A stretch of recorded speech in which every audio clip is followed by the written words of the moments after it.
साहित्य का इतिहास दर्शन।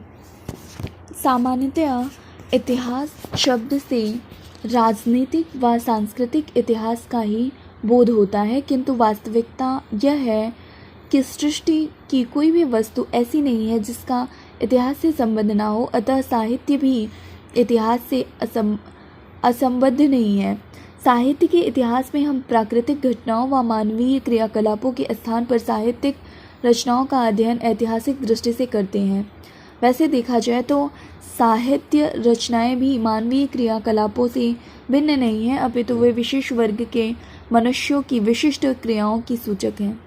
दूसरे शब्दों में साहित्यिक रचनाएं साहित्यकारों की सृजनात्मक क्रियाओं और प्रवृत्तियों की सूचक होती हैं। अतः उनके इतिहास को समझने के लिए उनके रचयिताओं तथा उनसे संबंधित स्थितियों, परिस्थितियों और परंपराओं को समझना भी आवश्यक है।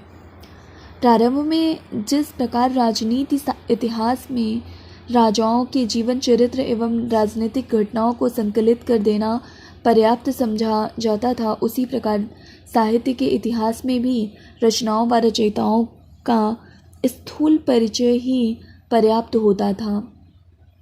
किंतु ज्यों-ज्यों इतिहास के सामान्य दृष्टिकोण का विकास होता गया, त्यों-त्यों साहित्य इतिहास के दृष्टिकोण में भी तदनुसार सूक्ष्मता व गंभीरता आती गई।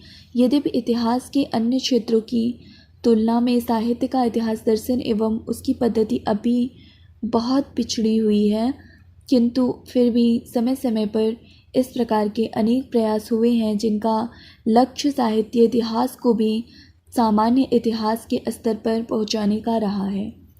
यद्यपि अंग्रेजी साहित्य के विभिन्न इतिहासकारों द्वारा यह धारणा बहुत पहले प्रचलित हो चुकी थी कि किसी भी जाति के साहित्य का इतिहास उस जाति के सामाजिक एवं राजनीतिक वातावरण को ही प्रतिबिंबित करता है, या साहित्य की प्रवृत्तियाँ संबंधित समाज की प्रवृत्तियों की सूचक होती हैं। फिर भी इस धारणा को एक सुव्यवस्थित सिद्धांत के रूप में प्रतिष्ठित करने का श्रेय फ्रेंच विद्वान तेन को है, जिन्होंने अपने अंग्रेजी साहित्य के इतिहास में प्रतिपादित किया कि साहित्य के विभिन्न प्रवृत्तियों के मूल में मुख्यतः 3 प्रकार के तत्व सक्रिय रहते हैं: जाति, रेश, वातावरण, मिलियो, क्षण विशेष, मोमेंट।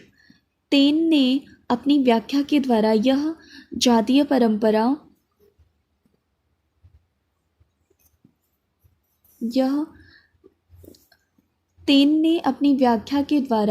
यह भली भांति स्पष्ट किया कि किसी भी साहित्य के इतिहास को समझने के लिए उससे संबंधित जातीय परंपराओं, राष्ट्रीय और सामाजिक वातावरण एवं सामाजिक परिस्थितियों का अध्ययन विश्लेषण आवश्यक है।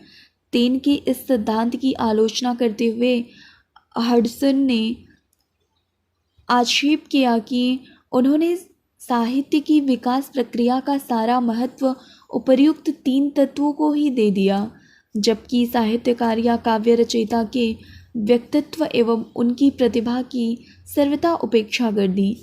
निश्चय ही हडसन का यह आक्षेप तेन के सिद्धांत की एक महत्वपूर्ण न्यूनता या त्रुटि की ओर संकेत करता है, किंतु फिर भी हम इस तथ्य की ओर अस्वीकार नहीं कर सकते कि पूर्ववर्ती इतिहासकारों की तुलना में तेन ने अपेक्षाकृत अधिक व्यापक, स्पष्ट एवं विकसित सिद्धांत प्रस्तुत किया था, जिसके आधार पर साहित्य की विकास प्रक्रिया को बहुत कुछ स्पष्ट किया जा सकता है। साहित्य इतिहास की व्यवस्था में जर्मन चिंतकों का भी कम योगदान नहीं है। वैसे तो उनके द्वारा कई सिद्धांत स्थापित हुए, किंतु उनमें सर्वाधिक महत्वपूर्ण युग चेतना, स्पिरिट ऑफ एज का सिद्धांत है। इस सिद्धांत के अनुसार साहित्य के इतिहास की व्याख्या तद्युगीन चेतना के आधार पर की जानी चाहिए। ए.एच. काफे ने महान कवि गेटे की साहित्यिक प्रवृत्ति की व्याख्या युगीन चेतना के आधार पर करके इस सिद्धांत की महत्ता को प्रमाणित किया है, किंतु हमारे विचार में यह सिद्धांत भी एकांगी ही है, क्योंकि साहित्य के विकास में युगीन चेतना का ही नहीं, पूर्ववर्ती परंपराओं का भी न्यूनाधिक योगदान रहता है। अतः उनकी अपेक्षा करके सारा श्रेय युगीन चेतना को ही दे देना तर्कसंगत प्रतीत नहीं होता। इधर मार्क्सवाद से प्रभावित आलोचकों ने द्वंद्वात्मक भौतिक विकासवाद, वर्ग संघर्ष और आर्थिक परिस्थितियों के संदर्भ में साहित्य के विकास प्रक्रिया को अस्पष्ट करने का प्रयत्न किया है।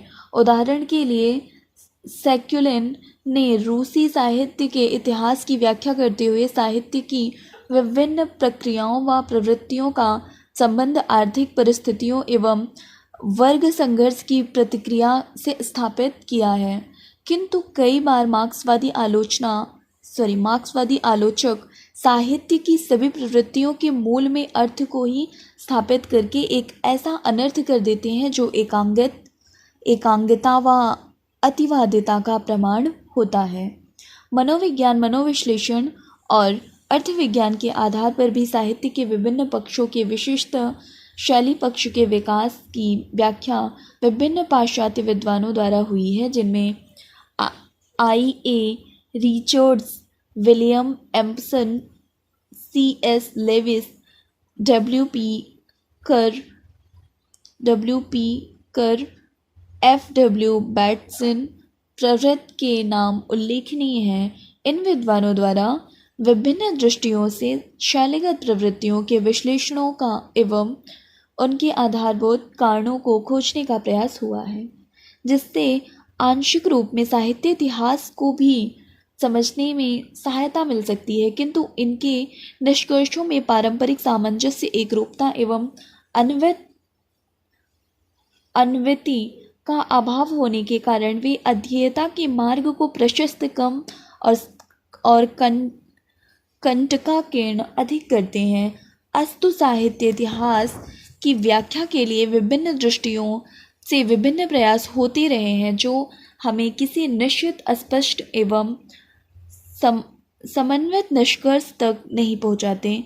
किंतु फिर भी इनसे इतना तो स्पष्ट हो जाता है कि आज साहित्य का अध्ययन, विश्लेषण केवल साहित्य तक सीमित रहकर नहीं किया जा सकता, उसकी विषयगत प्रवृत्तियों व शैलीगत प्रक्रियाओं के स्पष्टीकरण के लिए उससे संबंधित राष्ट्रीय परंपराओं, सामाजिक वातावरण, आर्थिक परिस्थितियों, युगीन चेतना एवं इतिहासकार की वैयक्तिक प्रवृत्तियों का विवेचन, विश्लेषण आवश्यक है। अतः कहा जा सकता है कि पूर्वोक्त सिद्धांत साहित्य की विकास प्रक्रिया के विभिन्न अंगों, पक्षों व तत्वों के सूचक हैं। यद्यपि इनमें कोई भी सिद्धांत परिपूर्ण नहीं है, किंतु आंशिक सत्य से भी ये सर्वथा शून्य नहीं है। इस तथ्य को ध्यान में रखते हुए किसी भी साहित्य के विकास प्रक्रिया के अध्ययन के लिए उससे संबंधित इन 5 तत्वों पर विचार किया जाना चाहिए। पहला, सर्जन शक्ति, साहित्यकार की प्रतिभा और उसका व्यक्तित्व। दूसरा, परंपरा, साहित्यिक व सांस्कृतिक परंपराएं। तीसरा, वातावरण। चौथा, द्वंद्व। और पांचवा, संतुलन। वस्तुतः यह सिद्धांत सृष्टि की सामान्य विकास प्रक्रिया की दृष्टि से प्रतिपादित है, जिसे साहित्य पर लागू करते हुए संक्षेप में कहा जा सकता है, साहित्य के क्षेत्र में भी प्राकृतिक सर्जन शक्ति अर्थात साहित्यकार की नैसर्गिक प्रतिभा, परंपरा, सांस्कृतिक तथा साहित्यिक परंपरा और वातावरण युगीन परिस्थितियों, प्रवृत्तियों तथा चेतना के द्वंद्व से प्रेरित होकर गतिशील होती हैं, जिसका चरम लक्ष्य द्वंद्व के दोनों पक्षों में संतुलन स्थापन होता है। वस्तुतः यह द्वंद्व ही साहित्यकार की मूल प्रेरणा होता है, किंतु स्थिति विशेष व व्यक्ति विशेष के अंतर से द्वंद्व का क्षेत्र परिवर्तित होता रहता है। अतः कोई साहित्यकार अपने ही आंतरिक या मानसिक द्वंद्व से परिचालित होता है, तो कोई पारिवारिक, सामाजिक, आर्थिक, राजनीतिक या अंतर्राष्ट्रीय से।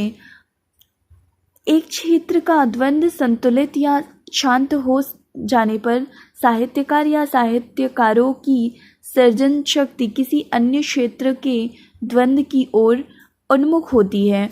वस्तुतः परंपरा और युगीन वातावरण के अंतर्विरोध से उत्पन्न द्वंद्व ही साहित्य के विभिन्न आंदोलनों, उसकी धारणाओं और प्रवृत्तियों को गति देता वह साहित्य की विकास प्रक्रिया को संचालित करता है। अतः साहित्य इतिहास की विकासवादी व्याख्या के लिए उन सभी तथ्यों पर विचार करना आवश्यक है जो इतिहासकार के व्यक्तिवादी एवं उससे संबंधित पूर्व परंपरा, युगीन वातावरण, द्वंद्व के स्रोत, आभिष्ट, लक्ष्य आदि पर प्रकाश डालते हैं। साहित्य विकास के उपर्युक्त सामान्य सिद्धांत के अतिरिक्त कुछ ऐसे सिद्धांत भी प्रतिपादित किए गए हैं जिनसे साहित्य के रूपात्मक, प्रवृत्त्यात्मक तथा गुणात्मक विकास के अध्ययन में सहायता मिल सकती है, किंतु यहाँ इनका विस्तृत परिचय न देकर इतना ही कहना पर्याप्त होगा कि जिस प्रकार सामान्य इतिहास का वैज्ञानिक अध्ययन विकासवाद के आधार पर ही संभव है, उसी प्रकार साहित्य के इतिहास की भी वैज्ञानिक व्याख्या के लिए विकासवादी सिद्धांतों का आधार ग्रहण करना आवश्यक है। यह दूसरी बात है कि जो लोग इतिहास को भी कल्पना, विकास और भाव सौंदर्य का क्षेत्र मानते हुए उसे कला की श्रेणी में स्थान देते हैं, वे विकासवादी दृष्टिकोण और वैज्ञानिक पद्धति दोनों को ही व्यर्थ